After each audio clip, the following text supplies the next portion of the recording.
어머니를 잃고 슬픔에 잠긴 청각 장애 아동이 있었습니다. 억만장자 아버지도 의사도 그를 도울 수 없었습니다. 하지만 새로운 가사 도우미의 작은 손짓 하나가 모든 것을 바꾸어 놓았습니다. 이야기를 계속하기 전에 채널 구독과 영상 좋아요 잊지 마세요. 어디서 시청하시는지 댓글로 남겨주시면 정말 좋아합니다. 백씨 가문의 크고 값비싼 한남동 저택은 백은우라는 어린 소년의 끊임없는 울음소리를 제외하고는 조용했습니다. 겨우 6살인 그는 지난 몇 주간 거의 매일 멈추지 않고 울었습니다. 아무도 그 이유를 몰랐습니다. 가사 도우미들은 주방에서 속삭였고 경호원들은 애써 못 본 척했으며 주치의도 혼란스러워 보였습니다. 은우는 대부분의 시간을 방에서 어머니의 담요를 껴안고 보냈습니다.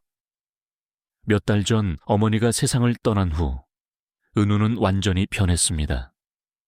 전에는 자주 웃곤 했습니다. 선천적 청각 장애가 있었지만 만화를 보거나 동물 그리는 것을 즐겼습니다. 이제 그는 놀지도 먹지도 잠도 잘 자지도 않았습니다. 그가 하는 일은 침묵에 잠긴 저택에서 끝없이 우는 것뿐이었습니다. 은우의 아버지 백도훈은 강력하고 부유한 사업가였습니다. 여러 회사를 소유한 그는 기술회사와 고급 호텔도 가지고 있었습니다. 그의 일정은 항상 회의와 출장, 전화 통화로 가득 찼습니다. 하지만 최근 그의 관심은 아들에게 쏠렸습니다. 아들의 이상한 행동이 그의 생각을 사로잡았습니다. 처음 백도훈은 은우가 스스로 회복할 거라 생각했습니다. 하지만 2주간 울음이 멈추지 않자 그는 무언가 심각하게 잘못되었음을 깨달았습니다. 그는 서울 최고의 의사들을 고용했습니다. 검사를 하고 다른 의견을 내놓았지만 아무도 신체적인 문제는 찾지 못했습니다. 그 다음은 상담사들이었습니다. 아동 심리 상담사들이 그림이나 장난감으로 대화를 시도하려 집으로 찾아왔지만 아이는 반응하지 않았습니다. 그 후 백도훈은 전문 수어 통역사들을 데려왔습니다. 하지만 은우는 그들 앞에서도 단 한마디의 수어도 하지 않았습니다. 비즈니스 세계에서 항상 해결책을 찾던 백도훈은 이제 집 안에서 무력감을 느꼈습니다. 직원들은 아이의 기분을 나아지게 하려 애썼습니다. 요리사가 그가 가장 좋아하는 음식, 김밥, 미역국 등을 만들었지만 먹지 않았습니다. 가정부가 새 장난감과 책을 가져왔지만 무시했습니다. 경호원 중 한 명이 자기 개를 데려왔지만 은우는 쳐다보지도 않았습니다. 저택의 모든 방은 아름다운 가구와 값비싼 예술품으로 채워져 있었지만 은우 안에 공허함을 채울 수는 없었습니다. 아이는 대부분의 시간을 창가에서 감정 없이 정원을 바라보며 보냈습니다. 때때로 담요를 껴안은 차에 바닥에 앉아 잠이 들곤 했습니다. 누군가 빨래하려 그것을 빼앗으려 하면 그는 비명을 지르며 더 심하게 울었습니다. 아무도 그를 위로할 수 없었습니다. 그는 만져지는 것도 말을 거는 것도 원하지 않았습니다. 한때 평화롭고 우아했던 저택의 침묵은 이제 깊은 슬픔을 머금은 듯 차갑고 무겁게 느껴졌습니다. 백도훈은 회의를 취소하고 출장을 중단했습니다. 그의 비서들은 충격을 받았습니다. 백도훈이 이를 무시한 것은 몇 년 만에 처음이었습니다. 그는 은우와 가까이 있으려 노력하며 집에서 더 많은 시간을 보냈습니다.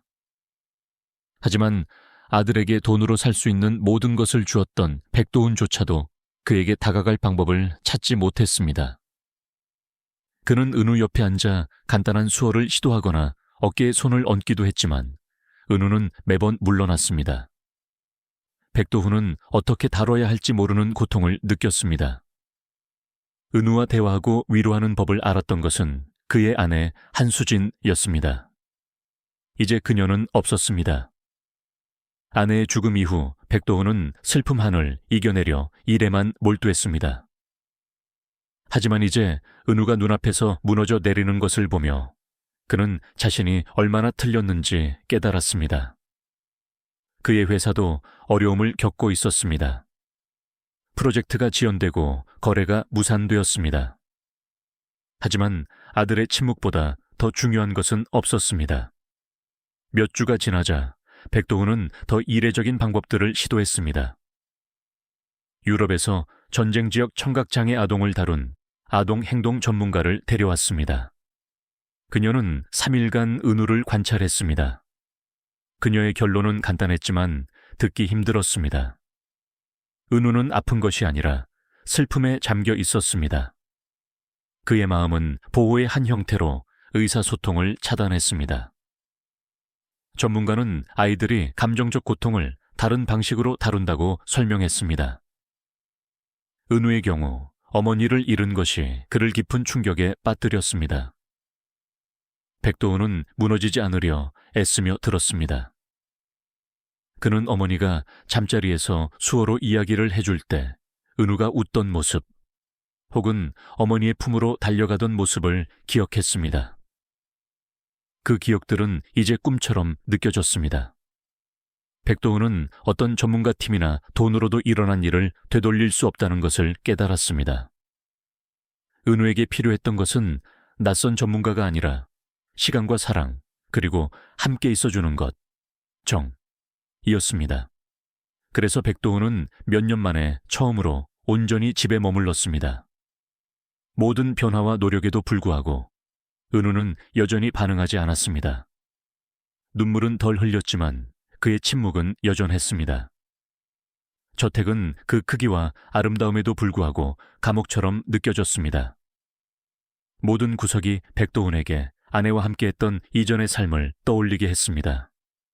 그는 은우의 방에서 더 많은 시간을 보내기 시작했고, 때로는 아무 말 없이 몇 시간 동안 앉아 있었습니다. 가끔 그는 은우가 듣지 못한다는 것을 알면서도 큰 소리로 책을 읽어주었습니다. 그는 자신의 존재가 무언가 의미 있기를 바랐습니다. 그렇게 느리고 조용한 날들이 지나갔습니다. 은우는 자신만의 세계에 갇힌 채 여전히 다가갈 수 없는 상태로 남아 있었습니다. 한때 모든 것을 가졌던 남자, 백도훈은 이제 무력감을 느꼈습니다. 하지만 그는 포기하지 않았습니다. 언젠가 어떻게든 은우가 돌아올 것이라고 마음속 깊이 믿었습니다. 지금 당장 그가 할 수 있는 일은 기다리고 가까이 머물며 아들에게 이전에 주지 못했던 온전한 관심을 주려고 노력하는 것뿐이었습니다. 그리고 저택은 여전히 침묵 속에 서 있었고 은우는 아무도 이해할 수 없는 이유로 부드럽게 울고 있었습니다. 유나라는 평소처럼 장난감 방을 청소하고 있었습니다. 바닥은 장난감들로 뒤덮여 있었습니다. 항상 엉망이었지만 그녀는 개의치 않았습니다. 그녀는 이 집의 이 부분을 좋아했습니다. 다채롭고 추억으로 가득 차 있었기 때문입니다. 비록 최근에는 대부분 슬픈 것들이었지만 말입니다. 은우는 어머니가 돌아가신 이후로 노는 시간이 점점 줄어들었습니다.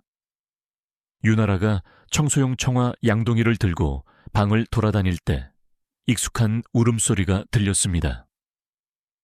은우는 구석에 있는 작은 빈백 의자에 앉아 곰 인형을 껴안고 있었습니다. 하지만 이번에는 유나라는 뭔가 다른 점을 발견했습니다. 그의 소리는 단순한 흐느낌이 아니었습니다. 패턴이 있었습니다. 짧은 울음, 그리고 멈춤. 그의 어깨는 리듬감 있게 움직였고 거의 무언가를 반복하는 것 같았습니다. 그녀는 젖은 천을 손에 쥔 채 잠시 가만히 서 있었습니다. 왠지 은우가 단지 우는 것이 아닌 것 같았습니다. 그는 무언가를 전달하려 애쓰고 있었습니다. 유나라는 조용히 선반을 닦으면서 그를 방해하지 않으려 노력했지만 곁눈질로 계속 그를 지켜보았습니다. 같은 울음소리가 같은 순서로 다시 반복되었습니다. 은우의 손도 움직였습니다. 장난치는 방식이 아니라 의미가 있는 것처럼 보이는 작고 혼란스러운 몸짓이었습니다. 그는 고개를 젓고 손을 흔들고 가슴을 만졌습니다. 그는 계속 그렇게 했습니다. 유나라의 호기심이 커졌습니다. 그녀는 수에 대해 많이 알지 못했지만 그 움직임들이 왠지 익숙하게 느껴졌습니다. 그때 그녀는 옛 동네 청각장애 소녀를 기억해냈습니다. 그 소녀는 말하고 싶을 때 비슷한 방식으로 손을 움직였습니다. 유나라는 몇 년 동안 그 생각을 해본 적이 없었습니다. 그녀는 공식적인 수어를 알지 못했지만 간단한 것을 시도해 볼 수 있을 것 같았습니다. 그녀는 심호흡을 하고 은우에게 조금 더 가까이 다가갔고 너무 빨리 움직여 그를 놀라게 하지 않도록 조심했습니다. 그녀가 가까이 다가서자마자 은우는 곰 인형을 더 꽉 껴안고 그녀에게서 몸을 기울였습니다. 그의 몸은 긴장했고 손은 이제 더 혼란스럽게, 더 빨리 움직였습니다. 그의 눈은 두려움 혹은 좌절감으로 가득 차 커졌습니다. 유나라는 멈췄습니다. 그녀는 상황을 더 악화시키고 싶지 않았습니다. 천천히 그녀는 그의 눈높이에 맞춰 쪼그려 앉아 부드럽게 미소 지었습니다. 그녀는 말없이 어릴 적 기억하던 동작을 했습니다. 안녕이라는 뜻이었습니다. 그것은 침착하고 조심스럽게 행해진 단순한 손 흔들기였습니다. 은우는 움직임을 멈췄습니다. 그의 입은 더 크게 울음을 터뜨리려던 것처럼 열려 있었지만 아무 소리도 나오지 않았습니다. 그의 눈은 그녀의 손, 그리고 그녀의 얼굴에 고정되었습니다. 몇 초 동안 방은 완전히 고요했습니다. 울음소리도 복도에서 나는 소음도 없었습니다. 아무것도, 유나라는 말하지 않았습니다. 그녀는 그저 기다렸습니다. 은우는 거칠게 숨을 쉬며 그녀를 바라보았고 천천히 손을 내렸습니다. 그는 답하지 않았지만 외면하지도 않았습니다. 그것만으로도 충분했습니다. 유나라는 카펫에 앉아 거리를 두었습니다. 그녀는 그에게 압력을 주고 싶지 않았습니다. 그녀는 주위를 둘러보고 작은 플라스틱 동물 하나를 집어들었습니다. 사자였습니다. 그녀는 그것을 들어올려 바닥을 가로질러 그를 향해 부드럽게 밀었습니다. 은우는 그것을 잡으려 손을 뻗지는 않았지만 그의 눈은 장난감을 따랐습니다. 유나라는 다시 미소 지으며 그것이 으르렁거리는 척했습니다. 그녀는 단어를 말하지 않았습니다. 그가 들을 수 없다는 것을 알았지만 손을 사용해 연기했습니다. 은우는 웃지 않았지만 천천히 눈을 깜빡이며 곰 인형을 더 꽉 껴안았습니다. 유나라는 다시 시도했습니다. 그녀는 두 번째 장난감, 이번에는 파란색 자동차를 집어들고 사자 옆으로 굴렸습니다. 은우의 머리가 살짝 움직이며 그 상호작용을 지켜봤습니다. 그의 손이 다시 꿈틀거리며 작은 신호들을 보냈습니다. 유나라는 그것들이 무슨 뜻인지 몰랐지만 어쨌든 고개를 끄덕였습니다. 보고 있어. 그녀가 속삭였습니다. 그가 듣지 못할 것을 알면서도 그건 중요하지 않았습니다. 중요한 것은 그가 그녀를 보았고 어쩌면 그녀의 노력을 이해했을지도 모른다는 것이었습니다. 몇 분 후 은우는 사자를 그녀 쪽으로 다시 밀었습니다. 작은 행동이었지만 거대하게 느껴졌습니다. 그녀는 흥분했지만 침착함을 유지하려 애쓰며 다시 미소 지었습니다. 그녀는 중요한 것을 보았습니다. 은우는 완전히 닫혀있지 않았습니다. 그는 그녀에게 반응했고 자신만의 방식으로 응답했습니다. 그녀는 더 하고 싶었지만 너무 밀어붙이고 싶지도 않았습니다. 말하거나 더 가까이 다가가는 대신 그녀는 그냥 앉아서 게임처럼 몇 개의 장난감을 원형으로 놓기 시작했습니다. 은우는 그녀를 지켜봤습니다. 그의 표정은 많이 변하지 않았지만 다시 울지는 않았습니다. 유나라는 그가 아까 울던 방식을 떠올렸습니다. 그 이상한 패턴과 반복되는 소리들. 어쩌면 그것들은 단순한 슬픔이 아니었을지도 모릅니다. 어쩌면 그가 할 수 있는 유일한 방법으로 말하려는 시도였을지도 모릅니다. 그곳에서 일하기 시작한 이래 처음으로 유나라는 들어갈 방법을 찾은 것 같다고 느꼈습니다. 말이 아니라 인내, 놀이, 그리고 세심한 주의를 통해서였습니다. 그녀는 방에 잠시 더 머물렀습니다. 더 이상 청소하지 않고 그저 그와 가까운 곳에서 조용히 앉아 놀았습니다. 이따금씩 그녀는 그를 흘끗 보고는 다른 간단한 손짓을 시도했습니다. 때때로 은우는 반응하고 싶은 듯 손가락을 움찔거렸지만 다시 완전히 반응하지는 않았습니다. 그럼에도 불구하고 중요한 부분은 이미 일어났습니다.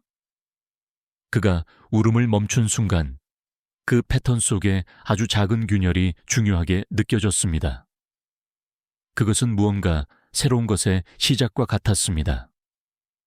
유나라가 마침내 떠나기 위해 일어섰을 때 그녀는 은우를 보며 마지막으로 한 번 더 미소 지었습니다. 그녀는 아까와 같은 간단한 손짓을 했습니다. 안녕. 은우는 손을 흔들어 답하지 않았지만 그녀가 걸어 나갈 때까지 그의 눈은 그녀를 따랐습니다. 울음도 거칠게 움직이는 손도 없었고 그저 고요함만이 있었습니다. 유나라에게 그 침묵은 비어있지 않았습니다. 그것은 의미로 가득 차 있었습니다. 복도를 걸어 내려가면서 그녀는 희망과 책임감이 뒤섞인 이상한 감정을 느꼈습니다. 장난감 방으로 돌아온 은우는 곰 인형을 안고 앉아 있었고 그를 둘러싼 침묵은 더 이상 무겁지 않고 신성하게 느껴졌습니다. 그것은 연결의 첫걸음이었습니다. 은우와 첫 상호작용 후 유나라는 그에 대한 생각을 멈출 수 없었습니다. 그 순간 이후 그녀 내면에서 무언가 변했습니다. 그녀는 그를 도와야 한다는 필요성을 느꼈습니다. 단지 그것이 옳은 일이기 때문만이 아니라 그의 눈에서 무언가를 보았기 때문입니다. 연결에 대한 갈망, 침묵의 외침이었습니다. 근무가 끝나면 그녀는 핸드폰으로 기초수어 영상을 보기 시작했습니다. 처음에는 혼란스러웠습니다. 그녀의 손은 어색하게 움직였고 영상을 여러 번 되감아야 했습니다. 하지만 천천히 그녀는 기본을 이해하기 시작했습니다. 안녕, 행복해, 슬퍼, 고마워 같은 간단한 단어들이었습니다. 집안의 여러 부분을 청소하면서 그녀는 거울 앞에서나 장난감을 정리하면서 조용히 그 수어들을 반복했습니다. 은우는 종종 멀리서 그녀를 지켜봤습니다. 그의 눈은 그녀의 손을 따랐고 때때로 하던 일을 멈추고 약간의 호기심을 보이기도 했습니다. 그것은 큰 것은 아니었지만 시작이었습니다.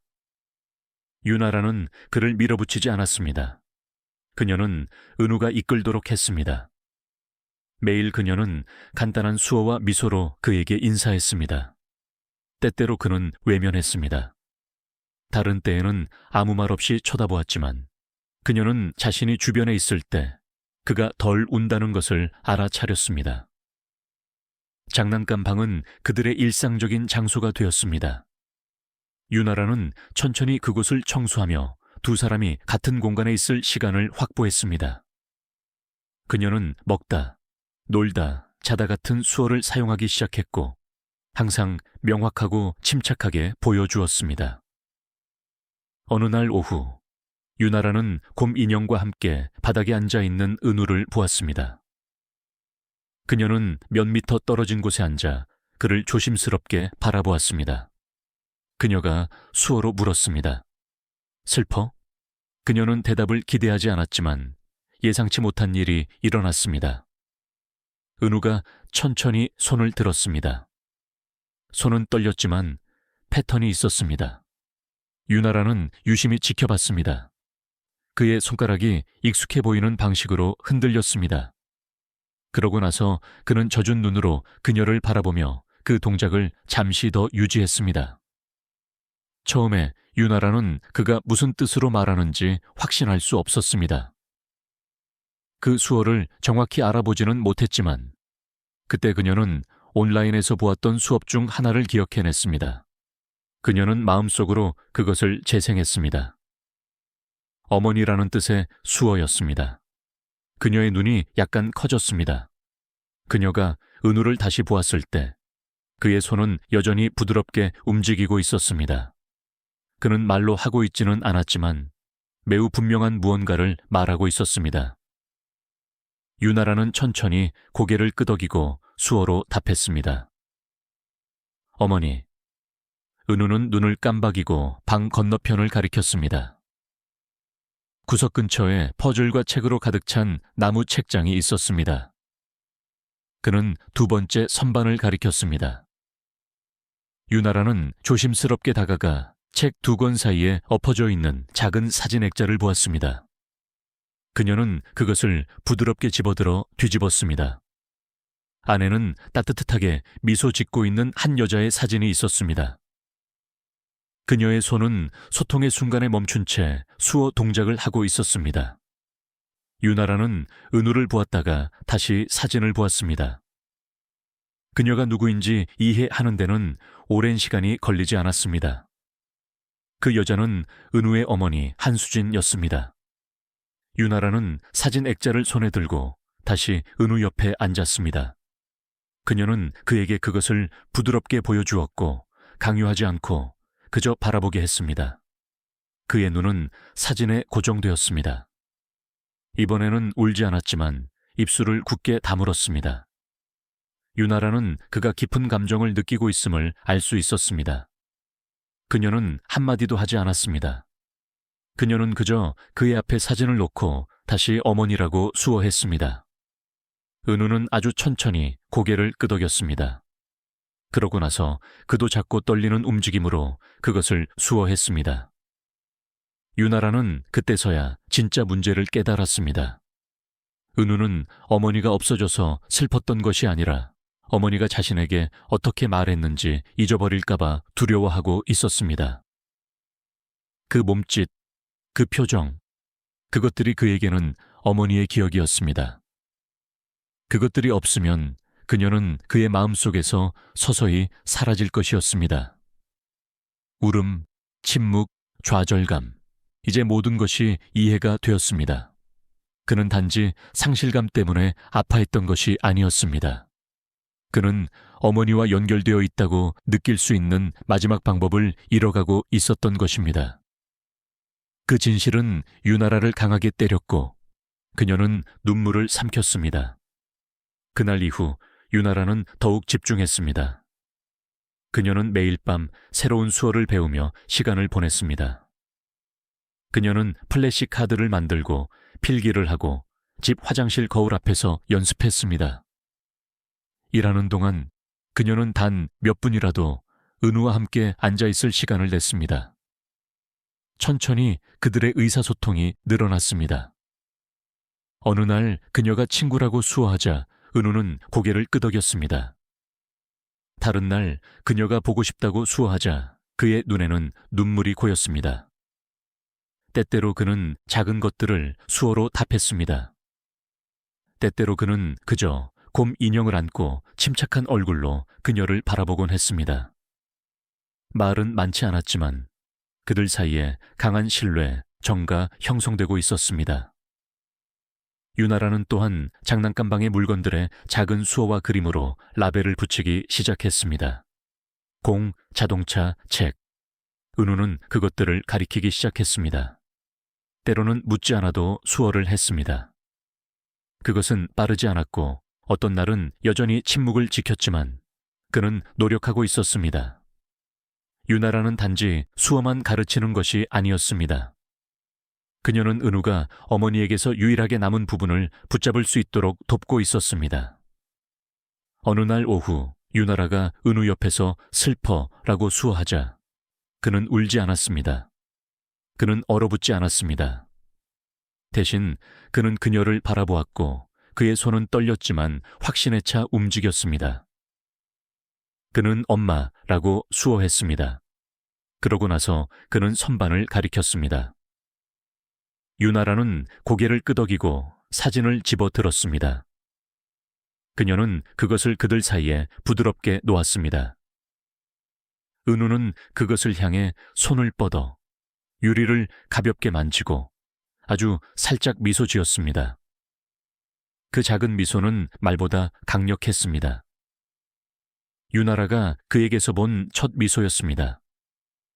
그녀는 미소로 답하며 사랑해 라고 수어했습니다. 은우는 그녀를 보았다가 다시 사진을 보았습니다. 그는 그 수어를 따라 하지는 않았지만 이해하는 것 같았습니다. 그 순간 유나라는 그가 얼마나 많은 고통을 짊어지고 있었는지 깨달았습니다. 하지만 이제 그에게는 그것을 함께 짊어질 사람이 생겼습니다. 사진은 그들이 침묵 속에 함께 앉아 있는 동안 그들 사이에 머물렀고 그 침묵은 더 이상 무겁거나 슬프지 않았습니다. 유나라는 마침내 이해했습니다. 그 소녀는 어머니가 그에게 어떻게 말했는지 잊어가고 있었기 때문에 울었던 것입니다. 백도훈 회장은 팔짱을 낀 채 복도 창가에서 그 모습을 지켜보고 있었습니다. 그는 보이는 것이 마음에 들지 않았습니다. 가사 도우미 유나라가 아들과 너무 많은 시간을 보내고 있었습니다.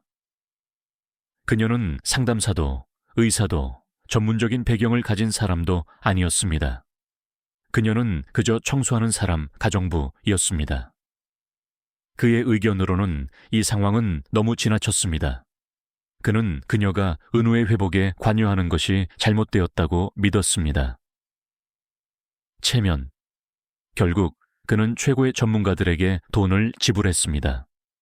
그는 학위, 자격증, 경험을 가진 사람들을 고용했습니다. 그들 중 아무도 도움이 되지 않았습니다. 그런데 이제 그가 저녁 식사 한 끼에 쓰는 것보다 한 달에 더 적게 버는 이 여자가 마치 아이에게 무엇이 필요한지 아는 것처럼 행동하고 있었습니다. 그는 믿지 않았고 이해하지 못했으며 화가 났습니다. 그는 사무실에서 은우가 유나라와 시간을 보내는 것을 지켜보았고 한편으로는 호기심이 생기기도 했지만 더 큰 부분은 짜증나고 혼란스러웠습니다. 그는 그녀가 더 이상 간섭하는 것을 원하지 않았습니다. 하지만 그날 밤 예상치 못한 일이 일어났습니다. 저녁 식사 후 집은 조용했습니다. 직원들은 퇴근했습니다. 불빛은 어두웠고 모든 것이 평온해 보였습니다. 백도훈 회장은 평소처럼 위층으로 올라가 잠자리에 들기 전에 은우의 방을 확인했습니다. 그는 다른 것을 기대하지 않았습니다. 하지만 그가 문을 살짝 열었을 때 그는 얼어붙었습니다. 은우가 곰 인형을 껴안고 침대에 누워 있었습니다. 담요는 가슴까지 당겨져 있었고 고통의 징후나 눈물, 뒤척임, 우는 소리가 없었습니다. 은우가 평화롭게 잠든 것은 몇 주, 어쩌면 몇 달 만에 처음이었습니다. 백도훈 회장은 문가에 한참 서서 무엇을 해야 할지 몰랐습니다. 그는 아이를 깨우고 싶지 않아서 조용히 문을 닫고 복도를 걸어 내려왔습니다. 그의 마음은 복잡했습니다. 무엇이 변했을까? 왜 하필 오늘 밤일까? 그는 유나라가 무엇을 다르게 했는지 알아야 했습니다. 그는 설명이 필요했습니다. 다음 날 아침 백도훈 회장은 유나라를 서재로 불렀습니다. 그녀는 앞침에 손을 닦으며 긴장한 채 큰 방으로 들어갔습니다. 그녀는 그곳에 불려온 적이 없었고 무엇을 예상해야 할지 몰랐습니다. 그가 그녀를 심각하게 바라보며 물었습니다. 무슨 짓을 한 거요? 처음에 유나라는 그가 무슨 뜻으로 말하는지 이해하지 못했습니다. 그가 이번에는 더 날카롭게 질문을 반복했습니다. 은우를 잠들게 하기 위해 무슨 짓을 했냐고. 유나라는 차분하게 설명했습니다.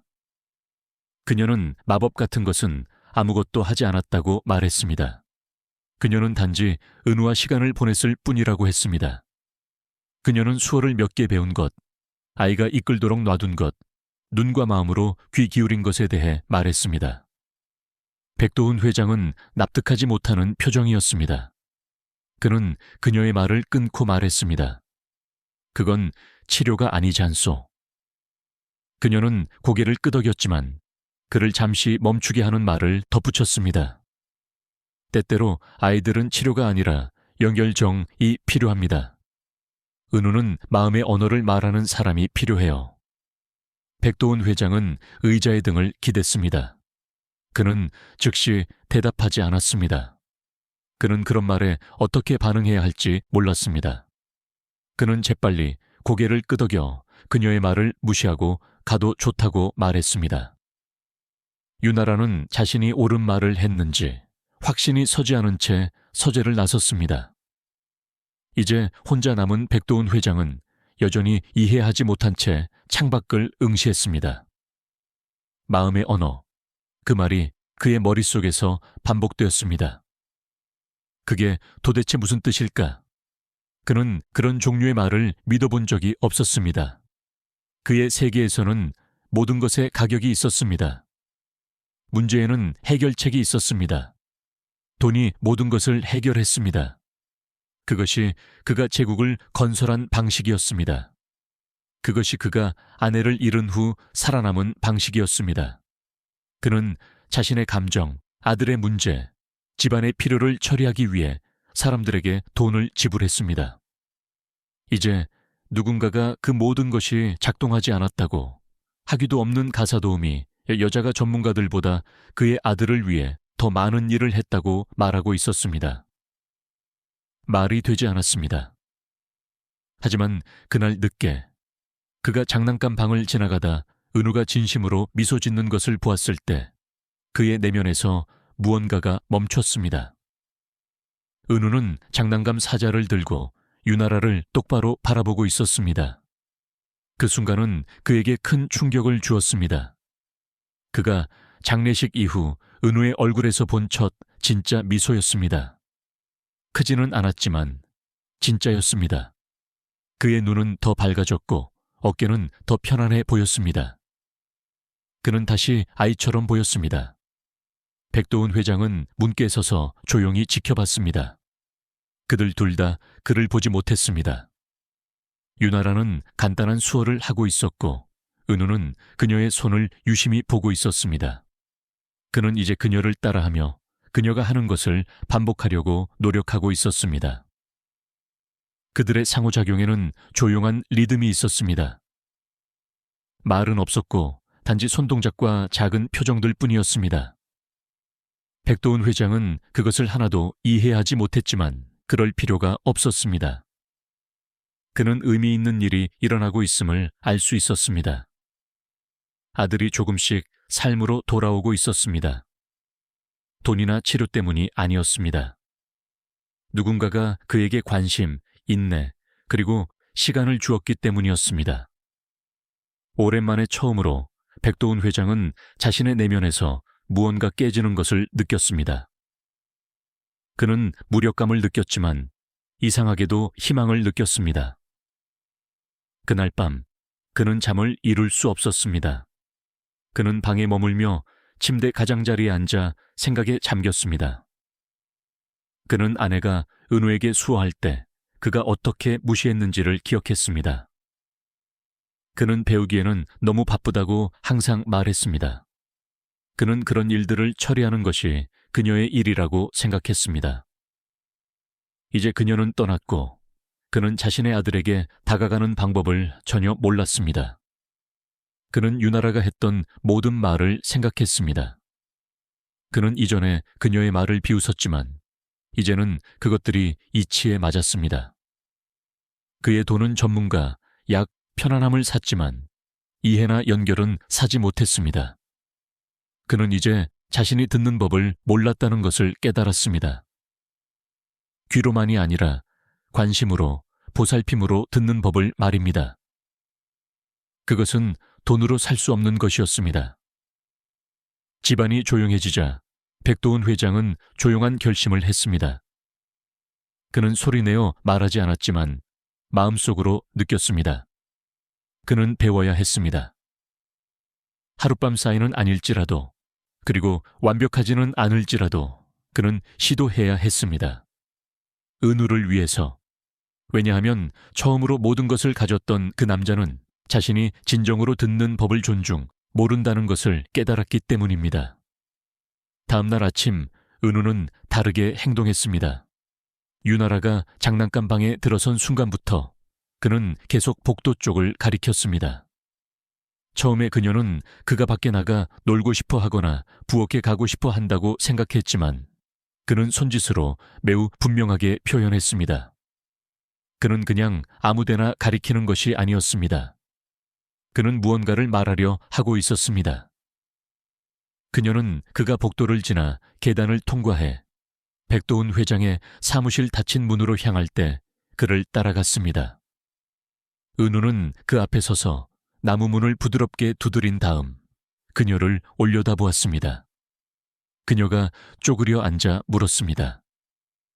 무슨 일이니? 몇 가지 수어를 사용해 그는 그녀가 처음에는 알아보지 못하는 동작으로 응답했습니다. 그는 손가락을 눈으로 가져간 다음 무언가를 보는 것처럼 손을 밖으로 움직였습니다. 유나라는 눈을 깜박이고 그 수어를 반복했습니다. 영상? 그녀가 물었습니다. 은우는 재빨리 고개를 끄덕였습니다. 그녀는 놀랐습니다. 왜 그가 사무실 안에서 영상을 보고 싶어 할까? 그곳은 그가 한 번도 방문한 적이 없는 장소였지만 무언가 분명히 그에게 중요했습니다. 은우가 무엇을 의미하는지 확신할 수 없었던 유나라는 사무실 문을 두드렸습니다. 백도훈 회장이 문을 열었고 두 사람이 그곳에 있는 것을 보고 혼란스러워했습니다. 유나라는 은우가 어떤 영상, USB 영상을 보고 싶어 하며 특히 사무실을 가리키고 있다고 부드럽게 설명했습니다. 백도훈 회장은 미간을 찌푸리고 은우를 보았다가 다시 그녀를 보았습니다. 그의 표정이 무언가 기억해낸 것처럼 약간 변했습니다. 그는 즉시 대답하지 않았습니다. 대신 그는 책상으로 돌아가 앉아 그 뒤의 벽을 응시했습니다. 유나라는 은우와 함께 천천히 안으로 들어섰고 은우는 계속 방을 둘러보며 구석의 큰 캐비닛과 책장들을 훑어보았습니다. 마침내 백도훈 회장이 입을 열었습니다. 영상들이 있어. 금고 안에. 유나라는 놀라서 그를 바라보았습니다. 어떤 종류의 영상인가요? 그녀가 물었습니다. 그는 망설였습니다. 내 안에 한수진과 은우를 위해 죽기 전에 녹화한 영상들이요. 수어를 사용했지. 그녀는 그가 계속 배우기를 원했소. 유나라는 침묵 속에 서 있었습니다. 그러고 나서 그녀가 물었습니다. 왜 그에게 보여주지 않으셨나요? 백도훈 회장은 의자의 등을 기대고 한숨을 쉬었습니다. 그게 그를 더 아프게 할 거라고 생각했기 때문이요. 그녀를 보고 그녀의 목소리를 듣고 그녀의 얼굴을 보는 것이 감당할 수 없을 거라고. 유나라는 끼어들지 않고 들었습니다. 그녀는 이제 카펫에 앉아 여전히 희망에 찬 눈으로 금고를 가리키고 있는 은우를 바라보았습니다. 그녀는 백도훈 회장에게 다가가 차분하게 말했습니다. 그가 어머니를 찾고 있어요. 그는 기억하고 있어요. 이것을 숨기는 것은 그를 돕는 것이 아닙니다. 그를 더 길 잃게 만들 뿐이에요. 백도훈 회장은 자신의 손을 내려다보았습니다. 나는 그를 보호한다고 생각했소. 그가 중얼거렸습니다. 하지만 어쩌면 나 자신을 보호하고 있었을지도. 몇 초간의 침묵 후 그는 일어나서 그림 뒤의 금고로 걸어가 코드를 입력하고 천천히 무거운 문을 열었습니다. 안에는 은우의 첫 수어와 좋은 아침 메시지, 같은 날짜와 제목이 붙은 작은 상자에 여러 개의 USB와 DVD가 들어있었습니다. 그는 천천히 하나를 집어들어 유나라에게 건넸습니다. 딱 하나만 틀어봅시다. 그가 말했습니다. 그들은 거실로 이동했고 그곳에는 벽에 큰 TV가 걸려 있었습니다. 백도훈 회장이 USB를 연결했고 유나라가 올바른 파일을 찾는 것을 도왔습니다. 은우는 곰 인형을 껴안고 눈을 크게 뜬 채 소파에 앉았습니다. 영상이 시작되자 방은 조용해졌습니다. 거기에 그의 어머니 한수진과 밝은 방에 앉아 카메라를 보며 미소 짓고 있었습니다. 그녀의 손은 부드럽게 움직이며 명확한 수어를 형성했고 입은 조용히 단어의 모양을 만들었습니다. 그녀의 얼굴은 사랑으로 가득 차 보였습니다. 영상에는 잔잔한 음악, 가야금이나 피아노, 이 배경으로 깔려 있었지만 은우는 그것을 듣지 못했습니다. 그가 본 것만으로도 충분했습니다. 그가 화면을 응시하자 눈은 눈물로 가득 찼습니다. 그의 작은 손이 떨리기 시작했습니다. 그러고 나서 그는 앞으로 손을 뻗어 TV 화면 속 그녀의 얼굴에 부드럽게 손가락 끝을 대었습니다. 그는 마치 그녀의 피부를 느낄 수 있는 것처럼 그것을 만졌습니다. 그의 입이 소리 없는 감탄으로 벌어졌습니다. 그러고 나서 천천히 눈물 사이로 미소가 번졌습니다. 그것은 부드럽고 부서진 미소였지만 진짜였습니다. 유나라는 아무 말 없이 그 옆에 앉았습니다. 백도훈 회장은 소파 뒤에 팔짱을 끼고 서 있었지만 이번에는 좌절감 때문이 아니었습니다. 그는 자신의 아들을 바라보며 감정이 북받쳐 오르는 것을 느꼈습니다. 몇 주 동안 그는 은우가 이유도 모른 채 우는 것을 보았습니다. 그는 의사들, 치료, 심지어 유나라를 탓했습니다. 하지만 이제는 분명했습니다. 아이는 단지 슬펐던 것이 아니었습니다. 그는 잊어버릴까봐 두려워했습니다. 항상 그에게 말해주고 항상 그가 이해받고 있다고 느끼게 해준 유일한 사람 어머니. 을 잊어버릴까봐. 그 영상들은 단순한 녹화물이 아니었습니다. 그것들은 디지털 형태로 저장된 기억, 교훈, 그리고 사랑이었습니다. 그리고 백도훈 회장은 그것들을 잠가두었습니다. 그가 신경 쓰지 않아서가 아니라 고통한보다 침묵이 더 안전하다고 생각했기 때문입니다. 하지만 그는 틀렸습니다. 지금 은우를 보면서 그는 아들에게 이것이 얼마나 필요한지 깨달았습니다. 보호가 아니라 거리가 아니라 그저 어머니와 다시 가깝다고 느낄 수 있는 방법이었습니다. 그는 소파 가장자리에 앉아 은우의 등에 부드럽게 손을 얹었습니다. 아이는 그에게 살짝 기댔습니다. 그들이 그렇게 가까이 앉은 것은 몇 주 만에 처음이었습니다. 그들은 영상이 끝날 때까지 재생되도록 두었습니다. 은우는 한 번도 화면에서 눈을 떼지 않았습니다. 그것이 끝났을 때 그는 유나라를 올려다보았습니다. 그러고 나서 아버지를. 그는 말하지 않았지만 그의 표정이 모든 것을 말해 주었습니다. 그는 감사했습니다. 백도훈 회장은 다른 사람들이 보지 못하도록 재빨리 눈을 닦았습니다.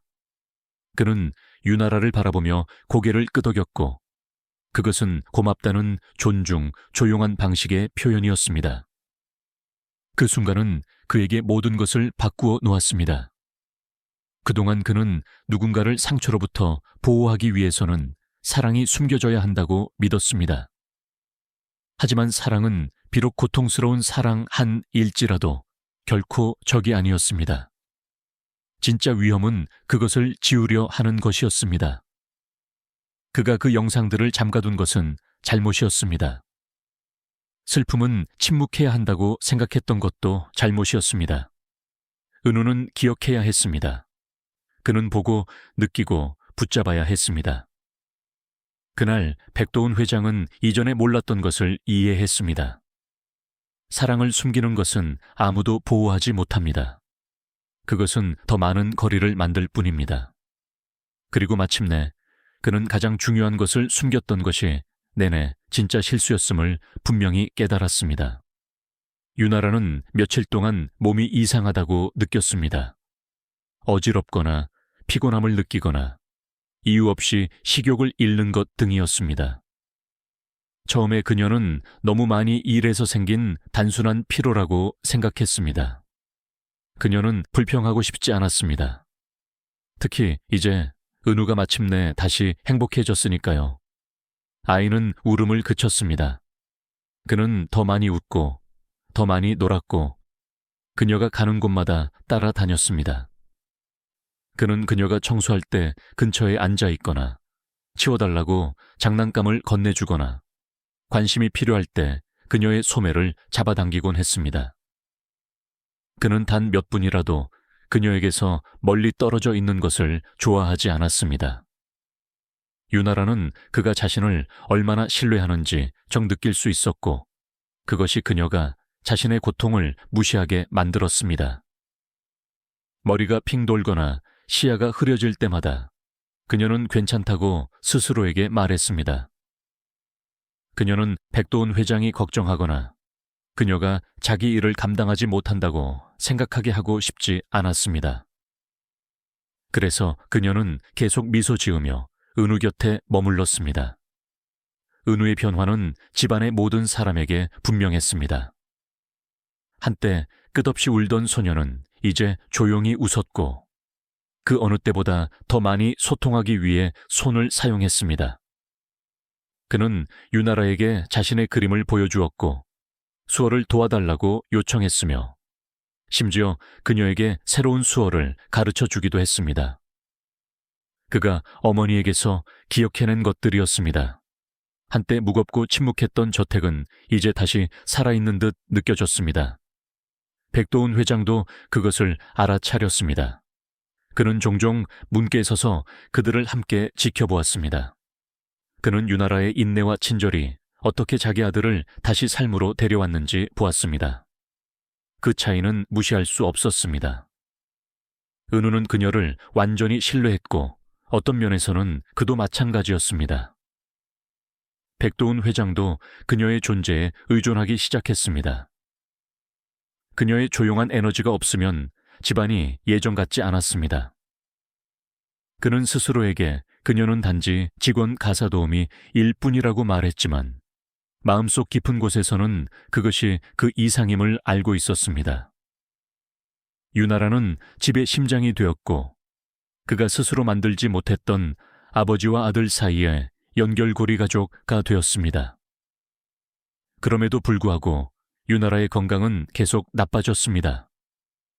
어떤 아침에는 일어날 때 거의 서 있을 수 없었습니다. 옷을 갤 때 손이 떨렸고 때때로 가슴이 고통스럽게 조여오는 것을 느꼈지만 그녀는 은우가 근처에 있을 때마다 억지로 차분한 미소를 지으며 그것을 잘 숨겼습니다. 어느 날 오후 그들이 함께 작은 퍼즐을 맞추고 있을 때 은우는 그녀의 손이 떨리는 것을 알아차렸습니다. 그는 멈추고 그녀의 손목을 부드럽게 만지며 수어했습니다. 아파? 그녀는 고개를 젓고 미소 지으며 수어로 답했습니다. 그냥 피곤해. 은우는 미간을 찌푸렸지만 더 이상 다그치지 않았습니다.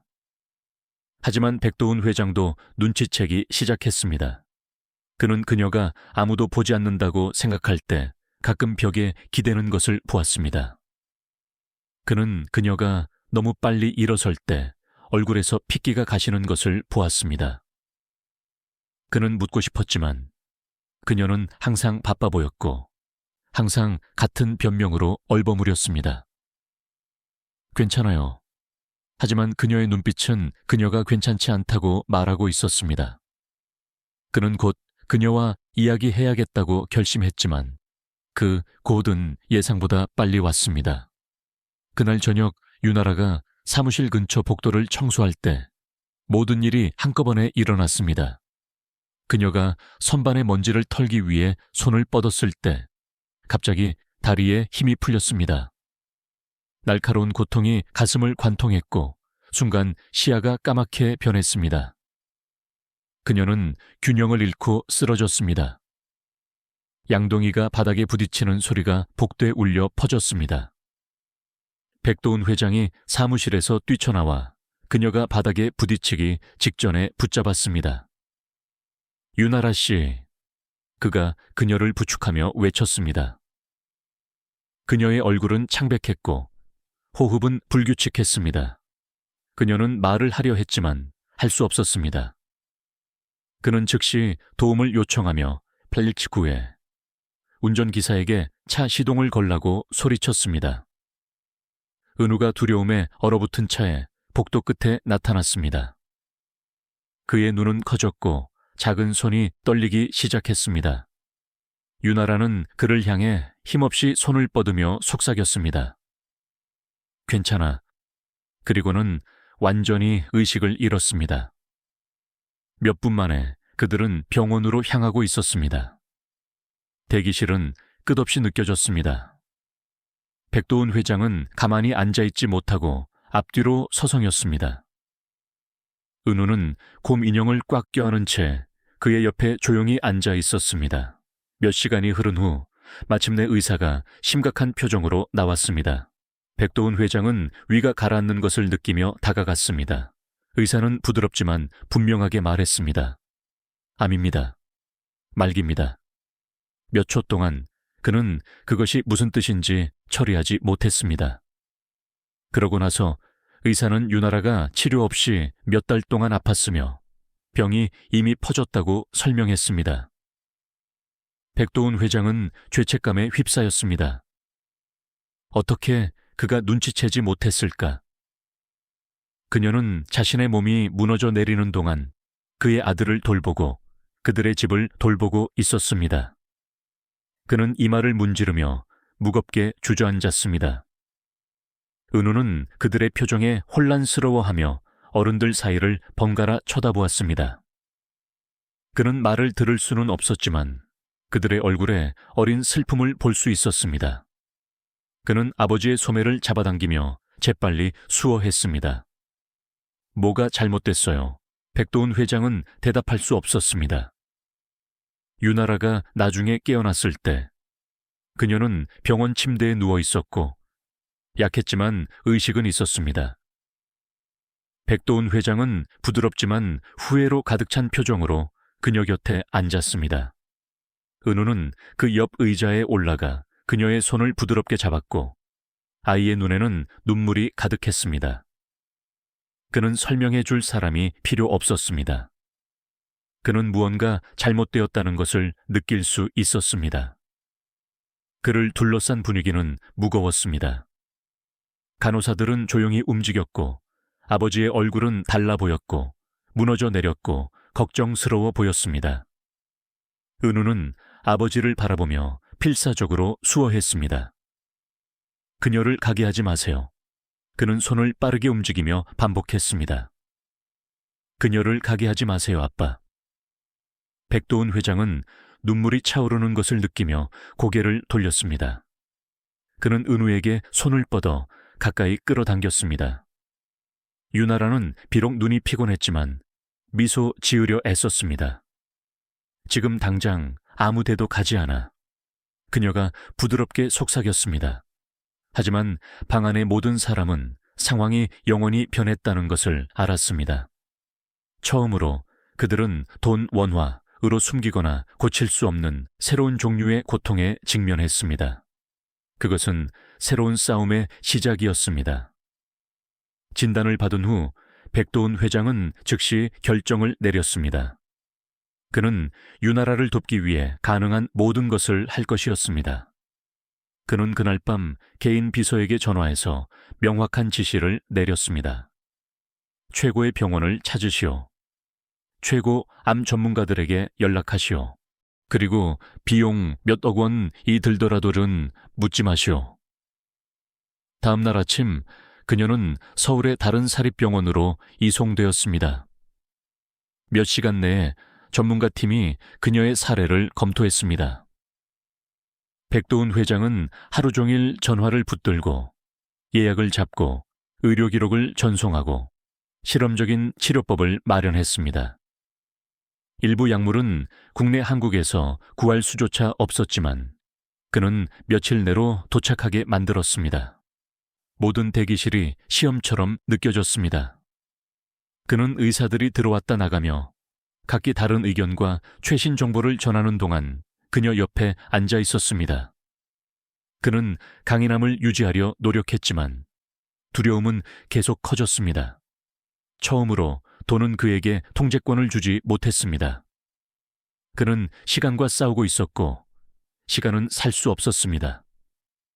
약함에도 유나라는 은우를 포기하지 않았습니다. 치료 중에도 너무 피곤해서 혼자 앉아 있을 수 없을 때조차도 그녀는 그에게 새로운 것을 가르쳤습니다. 은우는 가능한 한 자주 그녀를 방문하며 작은 그림들을 들고 왔습니다. 어떤 것들은 손을 잡고 있는 막대기 모양의 사람들이었습니다. 다른 것들은 밝은 색과 큰 하트들로 가득 차 있었습니다. 매번 그는 큰 미소와 함께 그것들을 그녀에게 건넸습니다. 때때로 그는 서툰 글씨체로 짧은 메모를 썼습니다. 그중 하나는 단순히 당신은 나의 기쁨이에요 라고 쓰여 있었습니다. 유나라는 그 메모들을 병원 침대 옆 작은 상자에 보관했습니다. 그녀는 너무 피곤하거나 두려울 때마다 그것들을 바라보았습니다. 그것들은 그녀에게 왜 계속 싸워야 하는지를 상기시켜 주었습니다. 그들 사이에 유대감정, 은 더욱 강해졌고 둘 다 놓아주고 싶어 하지 않았습니다. 백도훈 회장도 그 모든 과정 내내 가까이 머물렀습니다. 그는 거의 병원을 떠나지 않았고 문 옆 의자나 주차장의 차 안에서 잠을 잤습니다. 그는 자신의 사업을 확인하는 것을 그만두었습니다. 그의 전화는 여전히 울렸지만 그는 거의 받지 않았습니다. 그의 세계는 병실 하나로 축소되었습니다. 처음에 그는 은우를 위해 그렇게 한다고 생각했지만 천천히 그는 자신도 유나라만큼이나 그녀를 필요로 한다는 것을 깨달았습니다. 그는 그녀의 존재, 그녀의 목소리, 그녀가 차분하게 일을 처리하는 방식에 익숙해져 있었습니다. 그녀가 미소 지을 때면 어두운 순간에도 상황이 더 가볍게 느껴졌습니다. 그녀가 은우와 상호작용하는 것을 보면서 그는 자신이 스스로를 차단함으로써 체면, 인생에서 얼마나 많은 것을 놓쳤는지 깨달았습니다. 유나라는 그 안에 여전히 존재한다는 것을 몰랐던 무언가를 열었습니다. 시간이 지날수록 그것은 더 명확해졌습니다. 이것은 단지 그녀의 생명을 구하는 것이 아니라 그들의 가족을 구하는 것이었습니다. 치료는 힘들었습니다. 유나라는 급격히 체중이 줄었고 머리카락이 빠지기 시작했으며 그녀는 고통 속에서 며칠을 보냈습니다. 하지만 그녀는 불평하지 않았습니다. 그녀는 항상 은우가 잘 지내는지, 밥은 먹었는지, 미역국은 먹었는지, 그림 연습은 했는지 물었습니다. 어느 날 그녀가 좀 더 기운이 났을 때 그녀는 거울을 요청하고 스카프를 고쳐 쓰려고 했습니다. 그를 놀라게 하고 싶지 않아요. 그녀가 말했습니다. 백도훈 회장이 그녀를 도왔고 처음으로 그녀는 그가 돕도록 했습니다. 천을 조정하는 동안 그들의 손이 닿았고 둘 다 아무 말도 하지 않았지만 무언가 바뀌었습니다. 그것은 조용한 이해의 순간이었습니다. 그들은 더 이상 아픈 여자와 걱정하는 고용주 회장가 아니었습니다. 그들은 한 아이를 위해 무언가를 함께 붙들고 있으려는 두 사람이었습니다. 은우는 그날 오후 그들 세 명을 그린 새 그림과 종이 하트를 들고 왔습니다. 그는 가족이라고 수호했습니다. 유나라의 눈에 눈물이 고였습니다. 백도훈 회장은 시선을 피하지 않았습니다. 그는 한 번에 하나씩 제스처를 배우며 천천히 그 단어를 수어로 답했습니다. 매주 새로운 검사들이 있었습니다. 어떤 날은 의사들이 희망에 차 보였습니다. 다른 날은 지치고 불확실해 보였습니다. 유나라는 특정 치료를 위해 다시 다른 병원으로 옮겨져야 했습니다. 백도훈 회장은 노력을 아끼지 않았습니다. 그는 의료 장비를 구입하고 다른 나라의 전문가들을 예약하고 심지어 모든 것을 이해하기 위해 직접 의학 저널을 읽기 시작했습니다. 청구서, 병원비. 는 엄청났지만 그는 신경 쓰지 않았습니다. 희망은 높은 대가를 치렀지만 감정적인 비용은 다루기가 더 힘들었습니다. 모든 순간이 불안정하게 느껴졌습니다. 모든 개선은 안도감을 가져다 주었지만 그것은 결코 오래가지 않았습니다. 차질, 감염, 합병증이 있었습니다. 밤에 그는 때때로 호텔방에 앉아 조용히 울었고 그들의 삶의 빛을 되찾아준 유일한 사람을 잃을까봐 두려워했습니다. 그는 은우에게 자신의 두려움을 보이지 않으려 노력했지만 아이는 항상 그것을 감지할 수 있었습니다. 그럼에도 불구하고 그들은 모두 계속 나아갔습니다. 유나라는 고통 속에서도 은우를 위해 미소 지었습니다. 백도훈 회장은 그녀가 너무 약해 앉아있을 수 없을 때 그녀의 손을 잡아주었습니다. 그것은 두려움에 맞서는 매일의 싸움이 되었습니다. 이 모든 과정을 통해 백도훈 회장은 아들이 더 강해지는 것을 지켜보았습니다. 은우는 더 이상 어두운 방에서 우는 침묵의 소년이 아니었습니다. 그는 용감했습니다. 그는 유나라의 손을 잡았고 완전한 문장으로 수어했으며 걱정스러워 보일 때조차 미소 지었습니다. 그의 사랑은 유나라에게 계속 나아갈 힘을 주었습니다. 그들이 함께 있는 것을 보면서 백도훈 회장은 애초에 왜 이 여정을 시작했는지 상기했습니다. 하지만 그것은 또한 그에게 더 깊은 것을 보여주었습니다. 유나라는 단지 은우만 구한 것이 아니었습니다. 그녀는 그도 구했습니다. 그녀는 그에게 다시 느끼는 법, 듣는 법, 체면 차리지 않고 숨기지 않고 돌보는 법을 가르쳐 주었습니다. 이제 그는 그녀를 잃는 것이 몹시 두려웠습니다. 단지 은우를 위해서만이 아니라 그 자신을 위해서였습니다. 그들이 쌓아 올린 희망에는 대가가 따랐습니다. 그것은 그를 감정적으로 지치게 했고 매일 그를 두렵게 했지만 그는 마침내 무엇이 중요한지 이해했기 때문에 기꺼이 그 대가를 치렀습니다. 그리고 은우가 계속해서 하트를 그리고 포기하지 마세요 라고 속삭일 때 백도훈 회장은 자신이 이제 아는 한 가지 진실을 붙잡았습니다.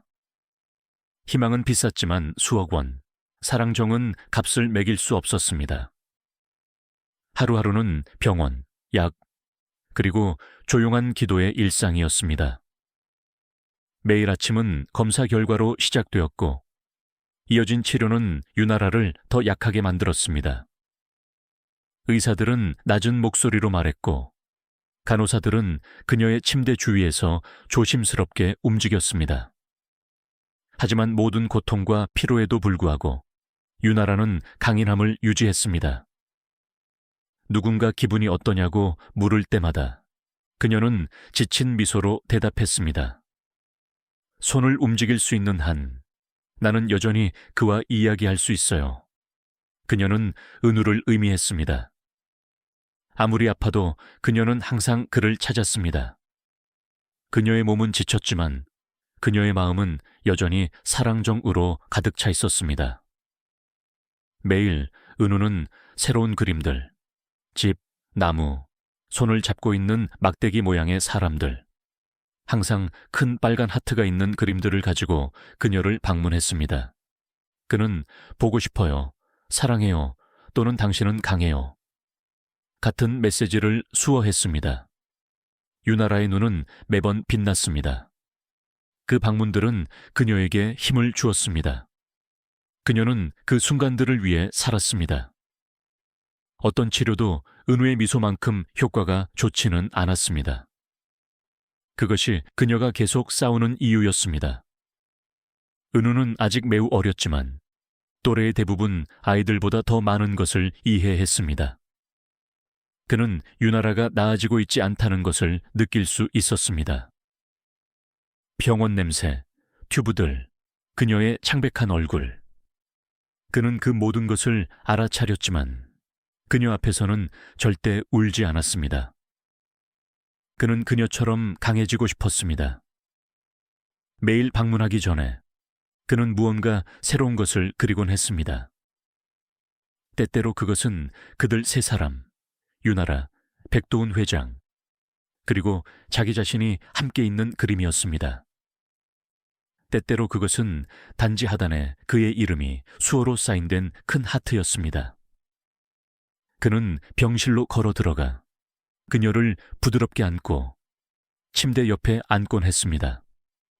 거기서 그는 그녀에게 그림들을 보여주고 각 부분이 무엇을 의미하는지 수호하기 시작했습니다.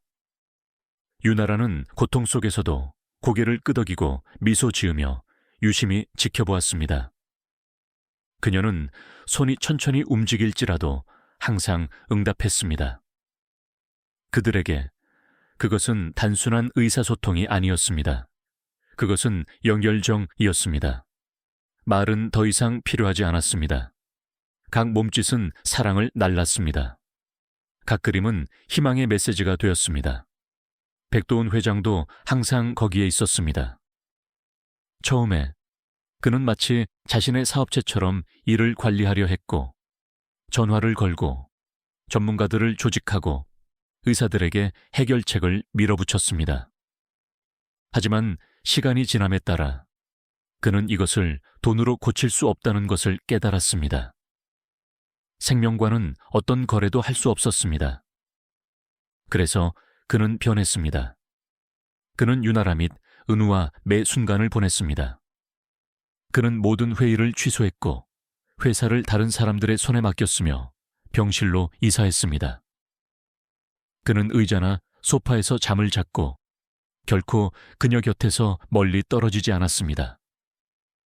그는 그녀가 앉는 것을 도왔고 물을 가져다 주었으며 그녀가 너무 피곤해서 움직일 수 없을 때는 담요를 조정하는 것을 돕기까지 했습니다. 한때 이 사회를 호령했던 남자는 이제 병원 침대 옆에 조용히 앉아 은우가 유나라에게 메시지를 수호하는 것을 지켜보며 그에게 다시 느끼는 법을 가르쳐준 여인의 손을 잡고 있었습니다. 백도훈 회장도 더 많은 수어를 배우기 시작했습니다. 천천히 조용히 그들은 가족이 되어가고 있었습니다. 혈연이 아니라 선택과 보살핌, 그리고 사랑으로 맺어진 가족이었습니다. 유나라는 그 모든 것을 알아차렸습니다. 몸이 아플 때조차도, 먹을 수 없을 때조차도 그녀는 자신이 보는 것에 미소 지었습니다. 그녀는 은우가 그림을 그리며 웃는 것을 보았고 백도훈 회장이 그를 부드럽게 방 안팎으로 안아 나르는 것을 보았습니다. 그녀는 그들이 얼마나 많이 변했는지 보았습니다. 그리고 그녀는 그것이 의사나 병원 때문이 아니라는 것을 알았습니다. 그것은 사랑 때문이었습니다. 다른 종류의 사랑. 조용하고 강하며 무조건적인 사랑정이었습니다. 그녀는 이전의 일들을 기억했습니다. 저택의 침묵, 은우의 울음소리, 백도훈 회장의 차가운 거리감. 모든 것이 바뀌었습니다. 이제 그들은 함께였고 서로를 지탱하고 있었습니다. 그녀는 여전히 아팠습니다. 암은 퍼졌습니다. 그리고 의사들은 그녀의 가능성에 대해 정직했습니다. 하지만 두려움 대신 그녀는 평화를 느꼈습니다. 그녀는 중요한 일을 했습니다. 그녀는 무너진 가족에게 빛을 되찾아 주었고 한 아이가 미소를 찾도록 도왔으며 아버지에게 사랑하는 법을 가르쳤습니다. 유나라에게 그것은 어떤 치료보다 더 의미 있었습니다. 그것은 모든 것을 의미했습니다. 때때로 기계가 부드럽게 삐소리를 내고 모두가 잠든 늦은 밤, 유나라는 그저 그들을 보기 위해 깨어있곤 했습니다. 은우는 의자에서 몸을 웅크리고 있었고 그의 작은 손은 여전히 침대 위에 놓여 있었습니다. 백도훈 회장은 근처에 앉아 피로에 지쳐 고개를 뒤로 젖히고 눈을 감고 있었습니다. 그 조용한 시간들 속에서 유나라는 그 여정을 생각하곤 했습니다. 그녀는 단지 바닥을 닦고 선반의 먼지를 털기 위해 그 집에 가사도우미로 도착했습니다. 그녀는 자신이 슬픔에 잠긴 아이에게 어머니 같은 존재가 되거나 길을 잃은 가족의 감정적 중심이 될 것이라고는 상상도 하지 못했습니다. 하지만 그것이 바로 일어난 일이었습니다. 그리고 이제 비록 그녀의 시간이 다해가고 있었지만 그녀는 두려움을 느끼지 않았습니다. 그녀는 자부심을 느꼈습니다. 그녀는 사랑을 느꼈습니다. 그녀의 몸은 약할지 모르지만 그녀의 마음은 가득 찼습니다. 그녀는 큰 행동이 아니라 인내와 친절, 그리고 존재감으로 흔적을 남겼습니다. 그것으로 충분했습니다. 언제 시간이 오든 마음의 평화를 안고 작별 인사를 하기에 충분했습니다. 결국 질병은 계속 진행되었습니다. 치료가 중단되었습니다. 의사들은 더 이상 할 수 있는 일이 없다고 말했습니다. 하지만 유나라는 무너지지 않았습니다. 그녀는 침착함을 유지했습니다. 그녀는 백도훈 회장을 바라보며 부드럽게 말했습니다. 은우를 잘 돌봐주세요. 그는 눈물을 글썽이며 고개를 끄덕였습니다. 은우는 무언가 변했다는 것을 감지하고 사랑해요 라고 몇 번이고 수어했습니다. 방은 감정으로 가득 찼습니다. 하지만 그것은 단지 슬픔만이 아니었습니다. 그것은 또한 감사함으로 가득 차 있었습니다. 비록 끝이 가까웠지만 그들이 공유한 사랑은 어디로도 가지 않았기 때문입니다. 유나라는 진짜인 무언가, 계속 남아있을 무언가, 가족을 쌓는데 도움을 주었습니다. 그녀는 조건 없이 돌보는 것, 가장 힘든 순간에도 곁에 있어주는 것이 무엇을 의미하는지 그들에게 보여주었습니다. 그리고 그녀가 쉬기 위해 눈을 감았을 때 모두가 같은 것을 이해했습니다. 사랑은 영원히 지속되기 위해 죽음을 이길 필요는 없습니다. 때때로 사랑은 다른 모든 것이 사라질 때 가장 강합니다. 그리고 그 병실에서 고통과 평화 사이에서 그들은 한 번 공유된 사랑은 결코 진정으로 사라지지 않는다는 것을 배웠습니다. 유나라는 자신의 시간이 짧아졌음을 알았습니다. 의사들은 부드럽지만 분명하게 말했습니다. 더 이상 할 수 있는 일이 없었습니다. 그녀의 몸은 지쳤고 매일 그녀는 조금씩 더 약해지는 것을 느꼈습니다. 그녀는 더 이상 말할 기운이 별로 없었고 심지어 손을 움직이는 것조차 어려워졌습니다. 그럼에도 불구하고 너무 늦기 전에 그녀가 원하는 한 가지가 있었습니다. 그녀는 은우를 마지막으로 한 번 더 보고 싶었습니다. 그녀는 간호사에게 백도훈 회장에게 전화해 나중이 아니라 내일이 아니라 지금이라고 말해달라고 부탁했습니다. 백도훈 회장이 메시지를 받았을 때 그는 기다리지 않았습니다. 그는 은우에게 부드럽게 말했고 은우는 잠시도 망설이지 않았습니다. 소녀는 항상 가지고 다니던 작은 곰 인형을 집어들고 병원 복도를 달려갔습니다. 그는 그녀의 방을 찾는데 도움이 필요하지 않았습니다. 그의 발이 길을 알고 있었습니다. 그가 들어서자마자 침대에 누워있는 유나라를 보았습니다. 그녀의 얼굴은 창백했지만 미소 짓고 있었습니다. 말없이 그는 그녀 옆에 의자에 올라가 곰 인형을 꽉 껴안았습니다. 은우는 할 수 있는 한 가장 부드럽게 그녀의 손을 잡았습니다. 유나라는 천천히 눈을 뜨고 그를 바라보았습니다. 그녀는 약하게 미소 지었고 비록 몸은 쇠약해졌지만 그녀의 표정은 평온했습니다. 그녀는 천천히 손을 들어 올렸고 손가락이 떨렸습니다. 은우는 이미 다가올 일을 이해하며 모든 움직임을 지켜보았습니다. 그녀는 큰 정성을 들여 천천히 수어했습니다. 내가 보고 싶을 때 네 손을 보렴. 그러고 나서 그녀는 기다렸다가 숨을 고르고 계속했습니다. 그것들이 우리를 대신해 말해줄 거야. 은우의 눈에 눈물이 가득 찼습니다. 턱이 떨렸지만 그는 시선을 피하지 않았습니다. 그는 고개를 끄덕인 다음 수없이 연습했던 수어를 형성했습니다. 사랑해요. 유나라의 눈이 촉촉해졌습니다. 그녀는 천천히 고개를 끄덕이고 미소 지었습니다. 그녀는 손가락으로 그의 뺨 한쪽을 만진 다음 그의 손 위로 자신의 손을 부드럽게 감쌌습니다. 몇 분 동안 아무도 아무 말도 하지 않았습니다. 오직 고요함만이 있었습니다. 하지만 그 고요함 속에서 중요한 무언가가 그들 사이를 오갔습니다. 사랑, 위로, 그리고 이해의 마지막 메시지였습니다. 백도훈 회장은 문 근처에 서서 움직이거나 말하지 않았습니다. 그의 팔은 팔짱을 끼고 있었지만 분노 때문이 아니었습니다. 이번에는 그가 자신을 추스르고 있었기 때문이었습니다. 유나라와 은우 사이의 장면을 보면서 그의 내면에서 무언가가 바뀌었습니다. 그는 인생에서 많은 것을 보았습니다. 사업 거래, 이사회 싸움, 심지어 장례식까지. 하지만 이런 것은 없었습니다. 그는 말이 필요 없는 작별 인사를 목격하고 있었습니다. 한때 그가 단지 가사 도우미로 여겼던 여인, 유나라는 그들의 삶의 중심이 되었습니다. 그녀는 그의 아들을 치유했고 그에게 느끼는 법을 가르쳤으며 보답으로 아무것도 요구하지 않고 그들 세 사람 모두 사이에 연결고리를 만들었습니다. 백도훈의 목이 메었습니다. 그는 소리내어 말한 적은 없지만 이제 그는 알았습니다. 이 여인이 그의 집의 심장 가족이 되었다는 것을. 방 안의 침묵은 비어있지 않았습니다.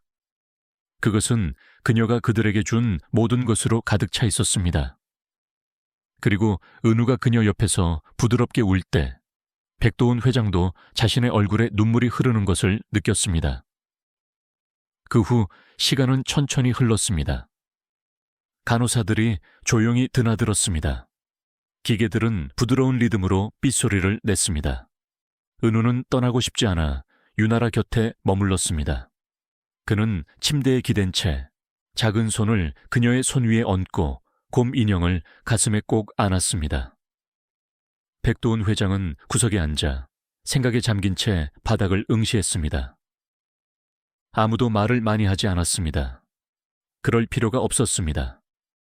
그들 모두 순간이 가까웠음을 알았습니다. 몇 시간이 지났고 유나라의 호흡이 더 부드러워졌습니다. 그녀의 가슴은 더 천천히 움직였고 눈은 더 오래 감겨 있었지만 방 안에는 공포감이 없었습니다. 그것은 조용하고 평화로웠습니다. 그녀가 마침내 잠들었을 때 그것은 부드러웠습니다. 그녀의 몸은 흔들리지 않았고 갑작스러운 소리도 없었습니다. 마치 단순히 휴식 속으로 빠져든 것 같았습니다. 나중에 간호사가 들어와 조용히 그녀를 확인하고 고개를 끄덕였습니다. 백도훈 회장이 일어서서 다가가 은우의 어깨에 손을 얹었습니다. 아이는 아무 말도 하지 않았습니다. 그는 이미 알고 있었습니다. 하지만 그는 비명을 지르지 않았습니다. 그는 도망치지 않았습니다. 그는 가만히 있었습니다. 병실은 무겁게 느껴졌지만 차갑지는 않았습니다. 유나라는 떠났지만 그녀가 쌓아 올린 것, 가족은 여전히 그곳에 있었습니다. 은우는 백도훈 회장에게 돌아서서 그를 감싸 안았습니다. 남자는 무릎을 꿇고 그를 세게 안았습니다. 두 사람은 오랫동안 그렇게 있었습니다. 나중에 백도훈 회장은 은우가 그림들, 곰 인형, 그리고 유나라의 작은 메모와 편지 상자를 챙기는 것을 도왔습니다. 그들은 모든 것을 집 한남동 빌라로 가져왔습니다. 집으로 돌아왔을 때 처음에는 이상하게 느껴졌습니다. 방들은 다시 조용했지만 이전과는 달랐습니다. 이번에는 침묵이 공허하지 않고 기억으로 가득 차 느껴졌습니다. 은우는 침대 근처 벽에 그림들을 붙였습니다. 백도훈 회장은 유나라의 메모들을 사무실 서랍에 보관했습니다. 그들은 그날 밤 말을 많이 하지 않았지만 그들 사이에 무언가 변했습니다. 이제 유대감 가족이 있었습니다. 유나라가 만드는데 도움을 준 유대감이었습니다. 그녀는 육체적으로 그곳에 없었지만 그녀의 존재는 여전히 그들이 하는 모든 일에 살아있었습니다. 그날 밤 은우는 곰 인형을 안고 방에 앉아 있었습니다. 그는 오랫동안 자신의 손을 바라보며 유나라의 마지막 수어를 기억했습니다. 그러고 나서 그는 천천히 손을 들어 올려 혼자 수어하기 시작했습니다. 처음에는 보고 싶어요. 그 다음에는 고마워요. 그리고 마지막으로 사랑해요였습니다. 그는 크게 울지 않았습니다. 그의 눈물은 조용히 하나씩 흘러내렸습니다. 백도훈 회장이 문가에서 지켜보았고 그의 눈은 다시 촉촉해졌지만 그는 방해하지 않았습니다. 그는 이제 이해했기 때문에 은우가 그 순간을 갖도록 내버려 두었습니다. 은우는 고통이나 혼란 속에서 울고 있는 것이 아니었습니다. 이번에 그는 깊고 온전하게 사랑받았기에 울고 있었습니다. 공허함이 아닌 의미로 가득 찬 작별 인사였습니다. 그것은 감사함이 섞인 슬픔한이었습니다. 유나라는 그녀의 부재 속에서도 결코 떠나지 않을 무언가를 그들에게 주었습니다. 한때 진짜였던 사랑은 사라지지 않고 기억, 몸짓, 그리고 마음에 머뭅니다. 그리고 그날 은우의 눈물은 상실을 위한 것이 아니었습니다. 그것은 그를 영원히 변화시킨 사랑을 위한 것이었습니다. 작별 인사 속에서도 남아있는 사랑이었습니다. 유나라의 작별 인사 이후 몇 달이 지났습니다. 백씨 가문의 한남동 저택 안의 삶은 변했습니다. 집은 여전히 크고 조용했지만 침묵은 더 이상 공허하게 느껴지지 않았습니다. 그것은 의미 있게 느껴졌습니다. 은우는 이제 달라졌습니다. 그는 여전히 곰 인형을 어디든 가지고 다녔지만 예전처럼 그것에 매달리지는 않았습니다. 그는 더 강해졌습니다. 그는 수어를 쉽게 사용했고 다른 사람들도 그것을 이해하도록 도왔습니다. 백도훈 회장도 변했습니다. 한때 사업만 신경 쓰던 체면, 남자는 이제 매우 다른 일을 하며 시간을 보냈습니다. 그는 유나라의 기억을 살아있게 하는 새로운 아이디어를 실천하기 시작했습니다. 그는 그녀의 사랑, 그녀의 교훈, 또는 그녀의 노력이 잊히는 것을 원하지 않았습니다. 그래서 그는 아라 재단을 만들었습니다. 가족들이 무료로 수어를 배울 수 있는 곳, 청각장애 지원센터였습니다. 그는 교사, 상담사, 자원봉사자들과 함께 일했습니다. 그의 목표는 간단했습니다. 다른 사람들이 그가 유나라와 은우 사이에서 보았던 종류의 유대감정을 쌓도록 돕는 것이었습니다. 인내, 몸짓, 그리고 사랑으로 쌓아 올린 유대감이었습니다. 재단을 준비하는데 몇 달이 걸렸습니다. 백도훈 회장은 돈원뿐만 아니라 시간과 감정을 많이 투자했습니다. 그는 청각장애인 학교 지원센터를 방문하고 가족들과 이야기하며 그들의 이야기를 들었습니다. 그는 그들의 필요를 이해하고 싶었습니다. 그는 유나라의 의사들과 함께 일했던 전문가들, 서울대 병원 등을 초빙하여 수업 설계를 도왔습니다. 일부는 기초 수어를 가르치는 데 중점을 두었습니다. 다른 것들은 정서적 지원과 부모와 청각장애 아동 간의 더 나은 관계 구축에 관한 것이었습니다. 그는 아무도 돈을 내지 않도록 했습니다. 이것은 사업 체면이 아니라 보답 존중이었습니다. 백도훈 회장은 유나라가 마지막 날을 보냈던 그 병원에서 재단을 출범하기로 했습니다. 그는 그것이 의미 있는 일을 시작하기에 적절한 장소라고 생각했습니다. 개관식 날, 방은 가득 찼습니다. 가족들, 교사들, 간호사들, 그리고 한때 유나라를 돌보았던 병원 직원들 중 일부도 그곳에 있었습니다. 의자는 금세 찼고 방은 조용한 흥분으로 술렁였습니다. 모두가 행사가 무엇을 가져다 줄지 기다리고 있었습니다. 은우는 깔끔한 버튼업 셔츠를 입고 방 앞쪽에 서서 곰 인형을 가까이 안고 있었습니다. 그는 그것을 가져와야 한다고 고집했습니다. 유나라가 그걸 좋아했어요. 그가 아까 수어했습니다. 백도훈 회장은 어두운 정장 차림으로 그의 옆에 서 있었고 약간 긴장했지만 자랑스러워 보였습니다. 그는 유나라의 죽음 이후 대중 앞에서 연설한 적이 없었고 이날은 많은 감정이 담겨 있었습니다. 시작할 시간이 되자 한 여성이 앞으로 나와 모두를 환영했습니다. 그녀는 아라 재단을 소개하고 사명을 설명한 다음 은우를 무대로 초대했습니다. 소녀는 심호흡을 하고 지지를 구하며 아버지를 바라본 다음 무대 중앙을 향해 걸어갔습니다. 그가 천천히 그리고 명확하게 수어하자 뒤에 큰 화면이 그의 말을 글로 표시했습니다. 그녀는 제게 손으로 말하는 법을 가르쳐 주셨어요. 아빠는 제게 마음으로 듣는 법을 가르쳐 주셨고요. 이제 저는 세상의 침묵을 듣는 법을 가르쳐 주고 싶어요. 방은 잠시 조용해졌습니다. 그러자 갑자기 청중 전체가 손을 공중으로 들어올려 조용히 흔들었습니다. 청각 장애인 커뮤니티의 박수였습니다. 그것은 깊은 존경과 감사를 표하는 그들의 방식이었습니다. 은우는 환하게 미소 지었습니다.